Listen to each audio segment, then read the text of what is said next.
Bismillahirrahmanirrahim.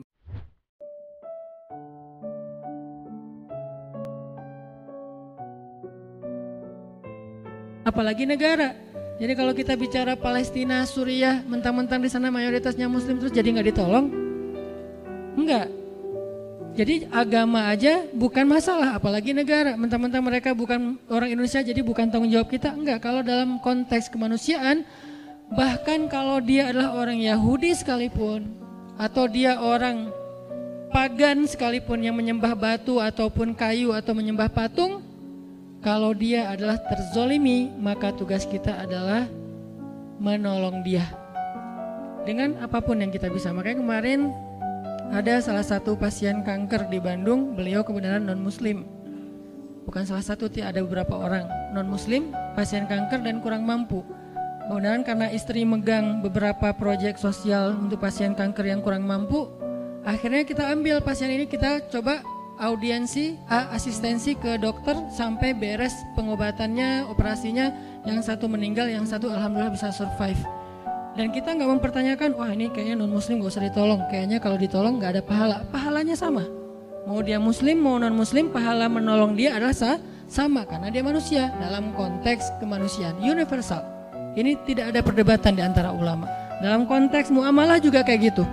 Kaidahnya adalah tidak ada kezoliman. Konteks muamalah misalnya jual beli, kita bekerja di sebuah perusahaan yang di situ tuh ada muslim, ada non-muslim. Maka ini universal dengan syarat tidak mengganggu batasan-batasan syariah agama kita. Kalau itu terganggu, maka nanti akan ada pengecualian. Misalnya kita nggak dibolehin pakai hijab di situ, pasti ada pengecualian. Misalnya kita di situ dipaksa untuk minum khamar seperti yang kerja di Jepang misalnya. Selebrasi mereka itu minum sake misalnya. Kalau kita nggak minum, maka kita dimarahi atau dipecat. Di sini ada pengecualian. Tapi kalau tidak membatasi atau mengganggu batasan syariat, maka tidak masalah kita bermuamalah dengan siapapun, bahkan kepada orang yang tidak beriman sekalipun. Apalagi kemanusiaan. Tapi kalau dalam konteks sikap agama, nah ini lebih spesifik lagi. Di situ beda antara mukmin, kafir, munafik, beda. Kafir juga ada dua, ada yang harbi, ada yang zimmi. Yang harbi itu yang memerangi kita, yang zimmi dia tidak memerangi kita, maka kita boleh berbuat baik kepada dia. Namanya non-muslim.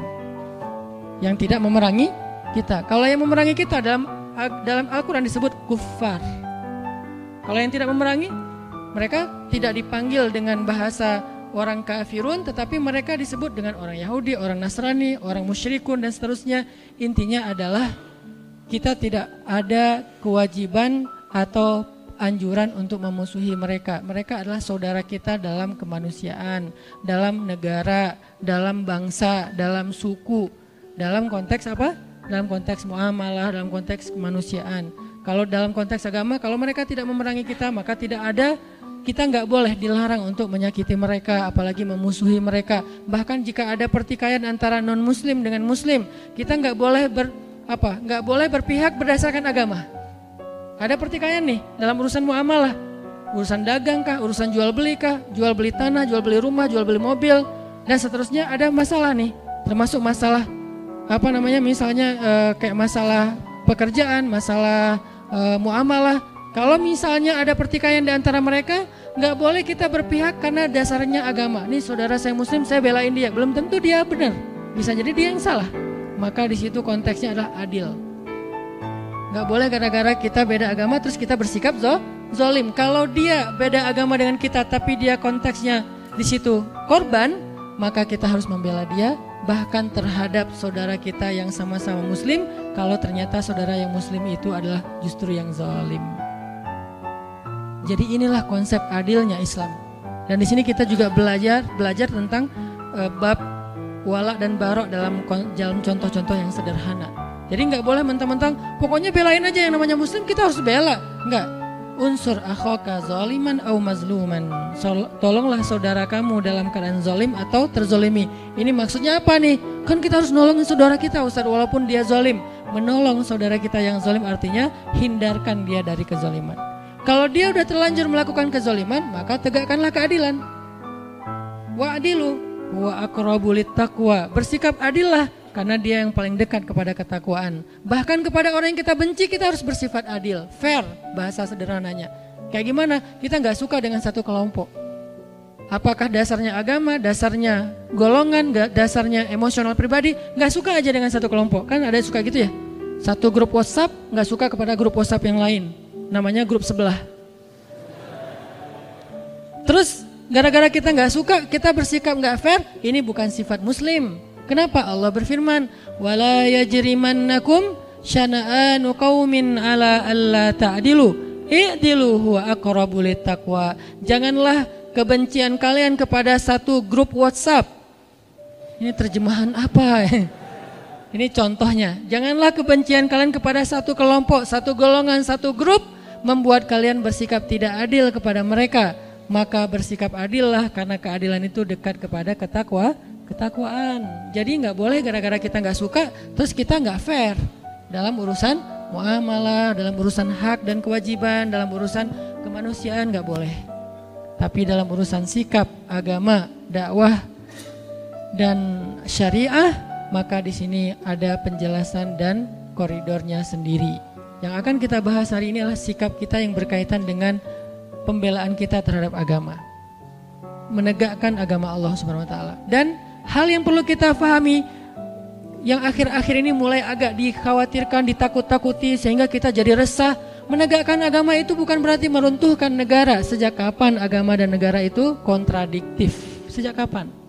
Gara-gara kita menegakkan agama lantas meruntuhkan negara? Nggak mungkin. Kalau dia meruntuhkan negara berarti dia meruntuhkan agama. Itu satu paket.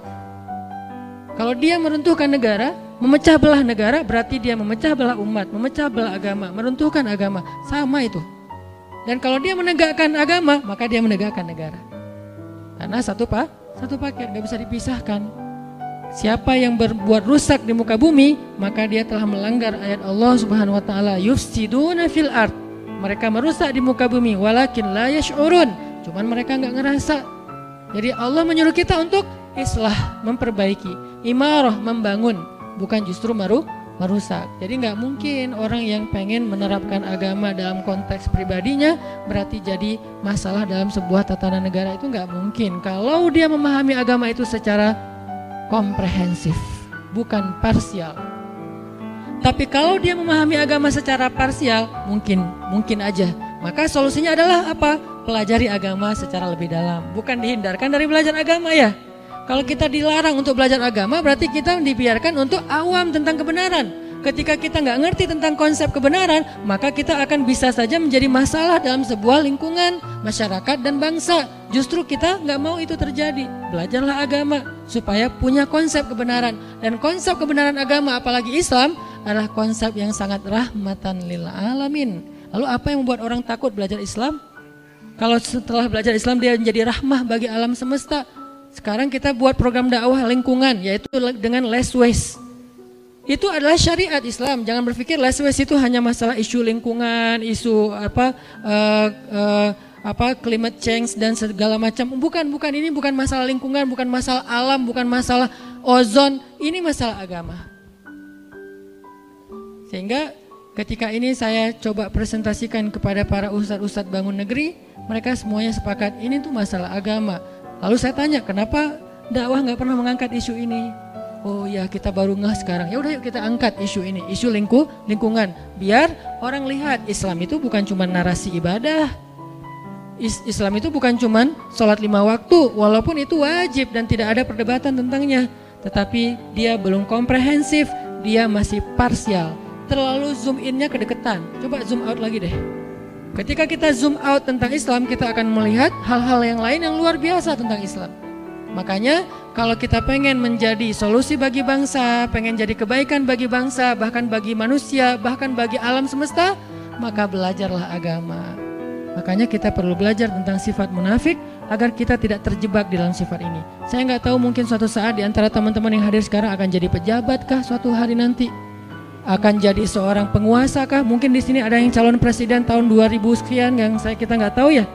Tiba-tiba presiden 2050. Ustadz, saya dulu mah jamaah latif. Wah, masya Allah ya. Kan kita nggak ngerti kan. Jadi ketika nanti antum diberikan amanah kekuasaan oleh Allah, baik itu dalam bentuk jabatan maupun dalam bentuk eksistensi di tengah-tengah masyarakat, public figure, maka kita jangan sampai tanpa sadar terjebak mengambil sikap orang munafik, dan itu bahaya banget. Dan saya yakin semua kita akan jadi pemimpin, terutama yang di depan, minimal pemimpinnya si dia, ya. Kita memimpin keluarga dengan sikap orang munafik, bahaya. Apalagi memimpin masyarakat, lingkungan, sosial, jangan, bahaya. Memimpin masjid aja, kita harus tahu dulu mana wala dan mana barok, kalau nggak kacau. Memimpin RT, RW. Nah, balik lagi kepada pembahasan tentang Al-Baqarah dan Al-Munafikun. Al-Baqarah dan Al-Munafikun ini rata-rata kalau kita baca di Al-Quran, suratnya itu semuanya atau hampir semuanya surat Madaniyah.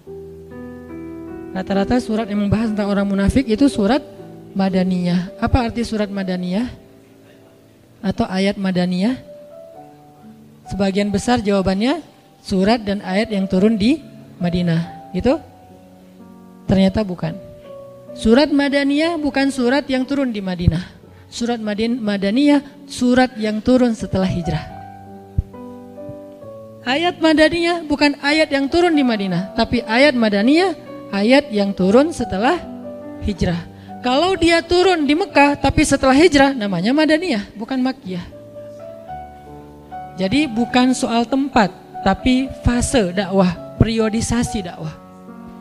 Yang turun setelah hijrah semuanya Madaniyah. Mau dia turun di Madinah, mau turunnya di Bani Quraidah, mau turunnya di Khaybar, mau turunnya di misalnya Mekah ketika terjadi perjanjian Hudaybiyah, semuanya Madaniyah. Walaupun turunnya bukan di kota Madinah.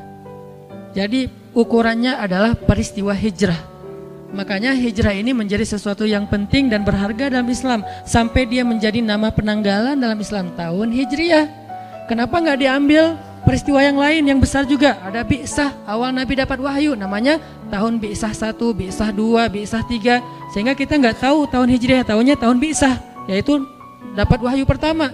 Kenapa nggak Isra Mi'raj, peristiwa yang besar kan, sampai naik ke langit ketemu dengan Allah, sehingga disebut dengan Mi'raj 1, Mi'raj 2, Mi'raj 3. Sekarang tahun Mi'raj 1400 sekian, Mi'rajiyah misalnya. Kenapa nggak Mi'raj? Kenapa nggak perang Badar? Badar 1, Badar 2, Badar 3. Kenapa nggak wafatnya Nabi? Wafat Nabi 1, wafat Nabi 2. Seperti agama yang lain setelah wafatnya Nabi mereka. Kenapa hijrah? Saking pentingnya peristiwa hijrah dalam Islam yang merubah banyak hal dalam konsep dakwah. Itu kenapa kita mengangkatnya menjadi sebuah isu yang kemudian kita jadikan tren, yaitu tren hijrah. Jadi hijrah itu bukan akal-akalannya Hanan Attaqi. Hijrah itu bukan tren yang baru-baru ini muncul. Hijrah itu ada di Al-Quran, ada di hadis. Bagaimana kita takut terhadap sesuatu yang ada konsepnya di Al-Quran, yaitu hijrah. Orang yang berhijrah namanya muhajirin. Orang yang menerima orang yang berhijrah namanya ansor, ya.